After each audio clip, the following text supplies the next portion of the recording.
조선야담 이야기 시작합니다.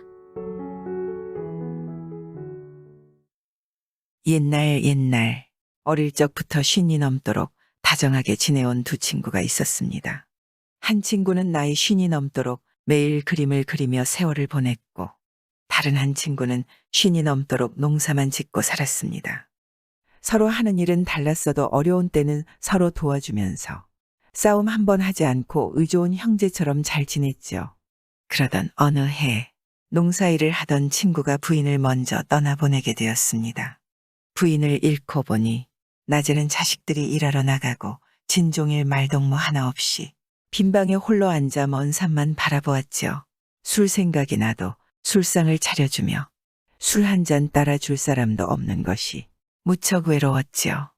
그러던 하루는 그림 잘 그리는 친구가 찾아왔습니다. 친구가 찾아오자 여간 반가운 것이 아니었습니다. 오랜만이기도 하고 심심하던 차에 친구를 만나니 이 말 저 말 주고받았지요. 그러다 보니 부인을 먼저 보내고 그간 서러운 이야기가 저절로 흘러나왔습니다. 이복의 친구, 부인을 떠나보낸 후로 나는 적적하기 그지없어. 늘 마음 한구석이 텅 비어서 그저 서글픈 생각만 드네 그려. 친구의 하소연을 듣다 보니 친구의 적적함을 달래주어야겠다 싶었습니다. 그럴 테지. 그럼 내 친구의 그 적적하고 외로운 마음을 풀어줘야겠네. 아니, 무슨 좋은 방법이라도 있나? 내가 지금 돌아가야겠네. 며칠 뒤에 다시 오겠네. 친구가 자신의 적적한 마음을 풀어준다니 고맙기는 한데 이렇다 저렇다 말 한마디 하지 않고 가버리니 다시 외로이 홀로 남겨져 서운하기만 했습니다. 어쩌겠습니까? 며칠 기다리라고 했으니 서운한 대로 친구를 기다리는 수밖에 없었죠. 과연 며칠이 지나자 정말 그림 그리는 친구가 왔습니다. 그는 싱글벙글 웃으며 친구 앞에 그림 한 장을 내놓습니다. 부인을 잃고 상처한 친구가 그 그림을 펴보았죠. 달 속의 꽃 같고 생김이 수려하고 기품이 흐르는 것이 꼭 하늘의 선녀 같은 여인이 살며시 머리를 숙이고는 지그시 바라보고 있었습니다. 아주 훌륭한 그림이었지만 그림 속의 여인 또한 절세미인이었습니다. 이 사람아, 그림은 아주 잘 그렸네만 이걸 가지고 어떻게 적적한 마음을 풀라는 건가? 그림의 떡이라고? 그림 속의 미녀는 보기에만 예뻤지. 어디 나와 말 한마디를 할 수가 있나? 술을 한 잔 부어줄 수가 있나? 이건 공연히 내 마음만 뒤숭숭 흔들어 놓은 걸세. 그렇지 않네. 이 그림은 그냥 그림이 아닐세. 내 친구를 위해 온갖 지성을 다했으니 시키는 대로만 하게. 또 혼자 적적해 말벗이 그립고 술 한 잔이 아쉬울 때 정이나 심심하면 이 그림 속의 미녀를 보고 여기 내려와 한 잔 따르게 하고 말하면 될 걸세. 그러면 미녀가 나와 술동무도 되어주고 말동무도 되어줄 걸세. 하지만 자네 명심해야 할 것이 있네. 그 말벗 외에 다른 부정한 마음을 가져서는 안 되네. 친구는 이렇게 당부하면서 부정한 마음을 갖게 되면 그 순간 모든 것이 허사가 되고마니 각별히 조심하라고 신신당부하고 돌아갔습니다. 이거 참 고마우이. 내 친구의 말을 명심하겠네. 친구가 돌아가자 그림을 방에 턱 붙여놓고 쳐다봅니다. 그저 그림의 떡이겠거니 했지만 그림이라도 쳐다보고 있으니 그림 속 미녀와 함께 있는 것 같이 느껴져 싫지 않았습니다. 날이 갈수록 홀로 방에 앉아 있는 것보다는 훨씬 나은 듯했으나 쳐다보면 볼수록 그림 속의 미녀가 정다워져 견딜 수가 없었죠. 그러던 어느 날 시험 삼아 친구가 시킨 대로 말문을 열었습니다. 이 사람 그 안에 앉아 있지만 말고 이리로 와서 한 잔 따르게나. 그러자 이게 웬일일까요? 갑자기 방 안의 향기가 진동하더니 정말 그림 속에서 절세미인이 나왔지 뭡니까? 그림 속에서 나온 미녀는 술상을 차리더니 친구의 말처럼 술을 따르며 말합니다. 어서 드시지요. 아하, 그 술맛 한번 좋다. 한 잔 더 따르게. 몇 날 며칠 그저 벽에 붙여진 그림이었어도 한 방에서 함께 지내면서 정이 생겼는지 그림 속에서 나온 것이 잠시 신기할 뿐이지 마냥 좋기만 했습니다. 이렇게 그림 속 미녀는 한 잔 두 잔 부어주고 친구는 따르라 하고 마시고 하다 보니 술도 거나해지고 기분도 좋아져 적적하던 마음은 온데간데 없이 말끔히 사라졌습니다. 자, 이제 됐으니 그만하세. 그럼 물러가옵니다. 그림 속 미녀는 목소리 또한 은쟁반의 구슬 굴러가듯 어찌나 곱던지 더더욱 정답게 느껴졌죠. 사실 여인을 그림 속으로 보내는 것이 내키지 않았습니다.